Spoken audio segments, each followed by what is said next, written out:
On my birthday, they gave me a cake that said goodbye soon. I gave them a letter from my lawyer and left with the $26.00. They thought I'd already forgotten about. I felt the chill in Daphne's voice the moment she spoke. "Blow out the candles and go back to bed, you old hag whose bladder needs a reminder." She likely meant it as a joke, but there was no laughter in her eyes. She held a microphone as though she were declaring my obituary, disguised as a birthday celebration. I exhaled toward the flickering candles, my breath trembling with contained fury, and watched as someone lifted the cake from its box and placed it on the table. I gathered every ounce of composure when the cake was revealed. Icy red icing spelled out, "Goodbye soon," across its surface. No one sang, no one smiled. The only light came from the candles themselves, flickering in awkward defiance of the cruelty displayed in front of them. My grandson raised his phone and snapped a photo. He thought it was hilarious. He broadcast it live with the caption, "Old Hag Birthday Party, LOL." I carried myself to the kitchen table and sat down, the mug of chamomile in front of me releasing faint steam that curled toward the ceiling like wisps of my dignity, slowly evaporating. Inside, every emotion screamed, heart pounding like a trapped bird's wing slot, but outwardly, I sipped the tea quietly, letting its warmth reach my tongue, encouraging me to remain calm. The laughter echoed through the kitchen, each chuckle branded the walls with resentment. I glanced up briefly at Daphne. She tilted her head and sneered as though interrogating me. "You okay, Grandma?" But she did not wait for answer. Nobody offered a birthday wish. It was as though my birth date became an obituary. I thought back to 6 months ago. There was a division in the living room. Evan and his financial advisor standing before me as I sorted laundry. "Sell the house, Mom," Evan said. "I can promise a win in 6 months." I paused my folding a knit sweater into muted squares and looked at him. "These walls hold our memories," I said. "I cannot let go of that. They called me a relic standing in the way of financial progress," Evan spat. They did not realize that under California Penal Code SS 368, elder financial abuse, like coercing the elderly to sign away assets, carries felony charges of up to 4 years in prison and hefty fines. Suddenly, their simple document signing sounded much darker to me. Daphne chimed in with laughs and sarcastic sympathy. I had made the right choice, I knew that, but they had branded me backward, obsolete. That word relic embedded itself into my mind like shattered glass, shard after shard sinking into my resolve. Years of those small but calculated slights built up, calling me clumsy when I dropped dishes after cooking, ignoring my midnight cups of tea, ridiculing the way I dried tears in bedrooms at sunrise, dismissing every gentle rearrangement I made to keep order in chaos they themselves created. I was the constant. I failed to disappear. I was not supposed to survive long enough to matter. I put the tea down and stood, slowly. My ribs ached from half a century of being squeezed into oblivion, but I felt more upright than I had in years. I glanced one last time at that cake, not with longing or nostalgia, but with dispassionate focus. The icing bore no sweetness for me anymore. The joke was thin, hollow. I straightened my shoulders as though I were harnessing a weapon of peace. I did not walk quickly. I walked with intention. They heard my heel on the tile floor, and the laughter died out behind me. I did not even glance back. I would not feed rage. Rather, I let the silence behind me collect their mockery like debris. And in that silence, oh how I savored it, I silently planted the seeds of reckoning. Their attempt to mock my death had instead engraved their downfall. The birthday, meant to mark my end, had crystallized the beginning of their reckoning, and I would see that reckoning myself. I walked through the hallway, running my finger along the wall, tracing the faint ridges of the wallpaper that had watched me pour tea and mend hearts, that had borne witness to my life before they chose to belittle it. I opened the front door and inhaled. The air smelled of autumn and promise, something new stirring in the distance. I closed the door behind me gently, footsteps steady, calm worn as armor. They expected collapse. They did not know I was merely composing the first line of my silence-soaked symphony of justice. I had reclaimed the necklace Daphne had angrily tossed in the trash during supper. The one with a simple silver locket and a tiny compartment inside that no one thought to look at. At night, I opened it and found the little audio recorder I had once worn decades ago, the one my husband gave me for gossip emergencies, he had joked. I dusted away the memory of him, then slipped the recorder into the locket, securing it against my chest. That morning, I would wear it under my collar, quiet and unassuming, a weapon planted in plain sight. I heard them whispering in the living room before they came to my bedroom. Daphne said to her brother Evan, her voice low and calm, "We only need one signature on these documents, Helens. Once she signs over her assets, we can put her in the sunroom care wing by Monday." Her tone was clinical, even bored. Evan nodded and said, "Think of it as decluttering. She's old, she's obsolete, might as well do it respectfully." I sat at the kitchen table later and waited for my pill. They tidied my medicines into a small white cup, always the same 2 pills I already took at breakfast, placebo doses they'd substituted to make me drowsy. I held the cup in my hand, lifted it to my lips, let the water flow in, but when I felt the pills on my tongue, I spat them into my napkin and dropped it into the trash, not because I thought I was in danger of overdosing, but because I trusted my body more than theirs. I would live to witness their downfall. Later that night, I settled by my bedside lamp, the house silent except for the hum of the refrigerator in the kitchen. I opened the recorder on my lap and pressed play. Daphne's voice, crisp and distant. "If she just nods and signs, we can move her next week. No fuss, no questions." Then Evan, "We'll arrange it so that no doctors call it violence, just natural decline after a bout." Another voice chimed in, my own voice, years ago, saying, "This'll be mine still," but the others didn't know the recorder listened and remembered every word. I hit stop and held my breath. I pressed play again and again, listening to their plan like they were sketching a murder in broad daylight. Yet here I was, alive, stiff-back, armed with proof they had no idea I possessed. I closed my eyes and let the realization settle. I was not broken, I was not defeated, and I would not be erased. Their plan to make me vanish had given me what I needed most: absolute clarity. I lifted the recorder, placed it gently back into the locket, and felt the familiar weight against my heart. In silence, I gave thanks for the years of pain that taught me patience, for the disrespect that taught me vigilance, for the lies that made me believe in truth. I slipped the locket back on, turned off the lamp, and lay down wide awake. The house was quiet. The recorder still captured their wickedness in that tiny silver shell, and I drifted off, knowing that one day I would speak through it and be heard. When my bones betrayed me with osteoporosis, I began to frail and ache in ways I could no longer ignore.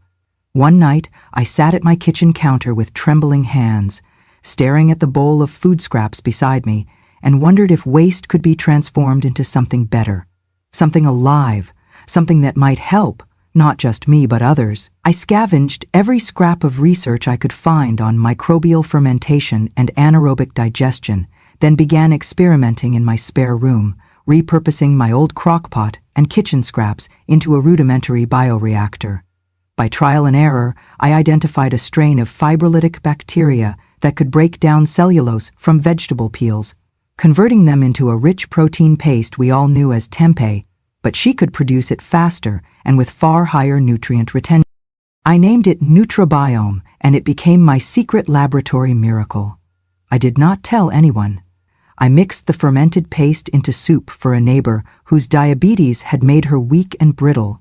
She recovered enough to walk again, and that doctor said her improvement was medically unexpected.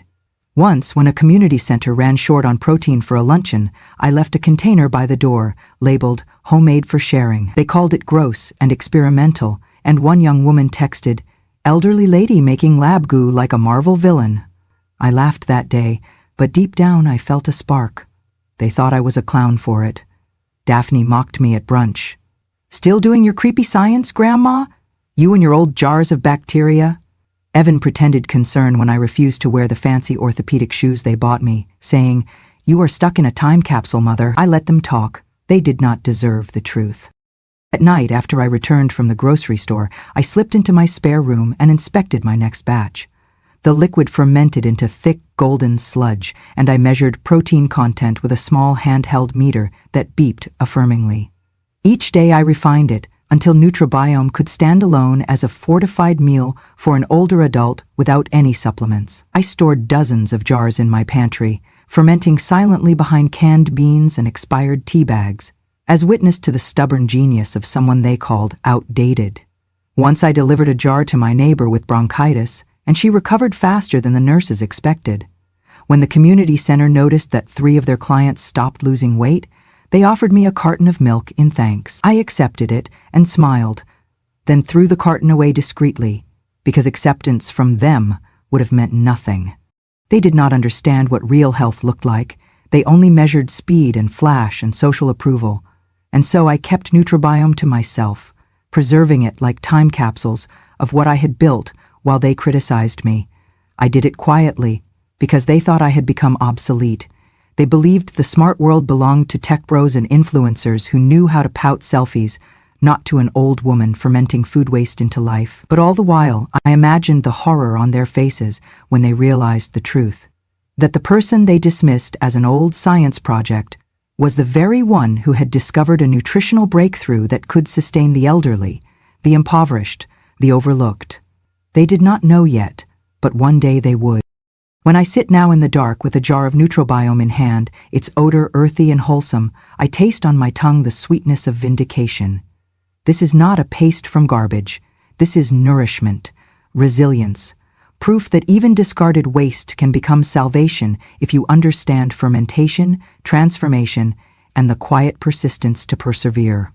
And one day soon, when I reveal it, they will learn what real value looks like. Let them laugh now, they will cry later.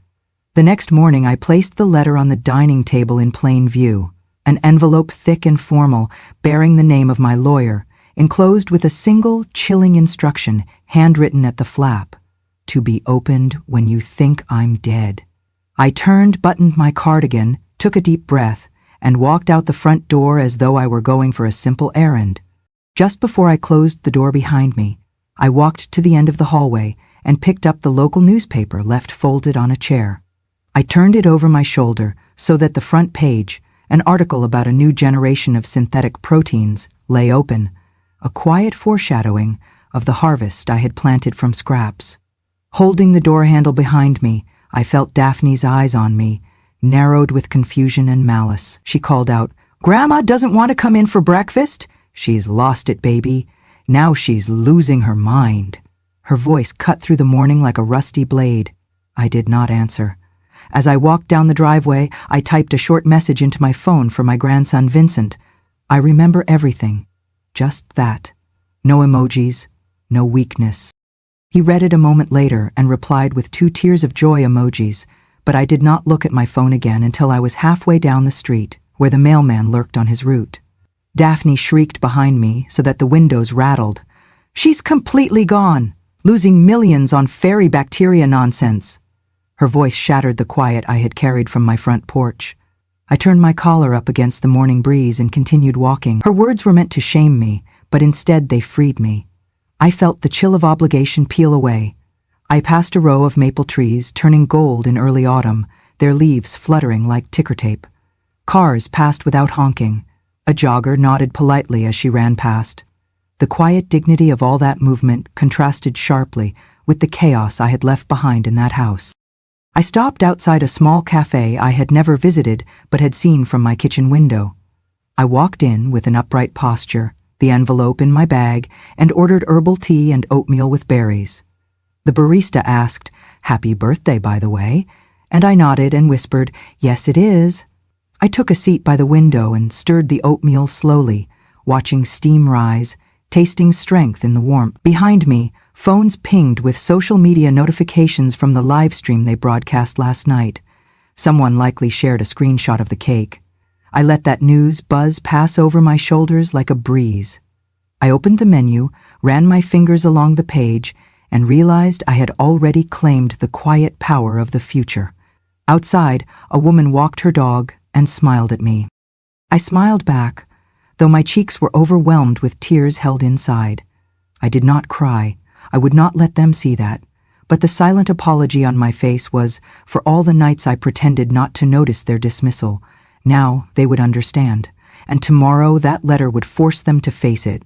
I would not have to scream their sins, the pages of paper would do that for me. I would simply sip my tea, warm and unhurried, knowing that justice can be served with grace, and victory born on quiet footsteps down a winding road. The first steps of that road began the moment Daphne's voice cracked behind me. I remember everything, and that was enough. The day the recordings went public, everything changed. I had delivered them to an independent investigative reporter I once helped. He believed me even when no one else did, on a simple thumb drive labeled, "Only play when truth is needed." That evening, the first clip aired on social media. Daphne's voice rang clear. She has no value, just taking up space. The next clip followed, even darker in tone. Just increase her medication, she will sleep forever. The world erupted.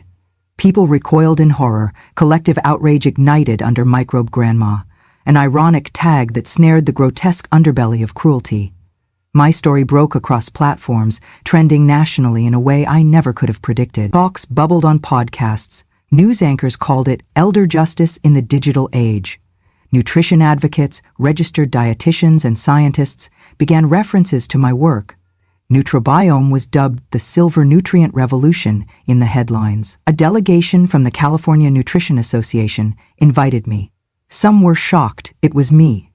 But when I showed up at their annual conference in Long Beach, a meeting for clinical nutrition professionals, policy experts, and researchers, I was no longer the trembling old lady, but the keynote subject.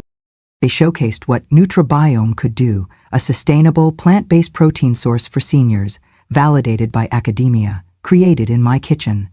Comments poured in from people I never met. Saved my grandfather, reminded me my mom is brilliant. How did I never know Grandma could be a biotech genius? Meanwhile, Daphne and Evan scrambled behind closed doors. Their carefully constructed lives unraveled in public view. Sponsors pulled out, job offers evaporated. The online community, fast and unforgiving, had marked them. I sat back, sipping chamomile at my small kitchen table, as the world, for once, witnessed that impenetrable calm carried a storm of dignity. It was not revenge with shouts, but revenge earned through truth. Their cruelty was exposed by clips, by evidence, by the quiet power of someone they tried to erase. And Nutribiome, what they mocked as old bat science, was now cited in forums on sustainable elder nutrition. I did not stand alone in a spotlight. I stood with thousands uplifted. My story was no longer a family secret. It was salvation in fermented form, shared with a world that now understood its worth. I watched the news coverage unfold while sipping mint tea in my cottage by the sea. Daphne and Evan stood under harsh studio lights on live stream, Daphne's face pale, Evan's eyes dull with regret. I saw the judge's name scroll beneath their images. Daphne had lost custody of her child, not because she was a bad person, the ruling said, but because the court deemed that someone who treats kin like space to be cleared lacked basic maternal ethics. The judge's words echoed, "A mother must nurture, not erase." But the punishment extended beyond the courtroom. Daphne's apology streamed live, trembling voice begging for forgiveness. She repeated, "I'm sorry for how I spoke, what I said."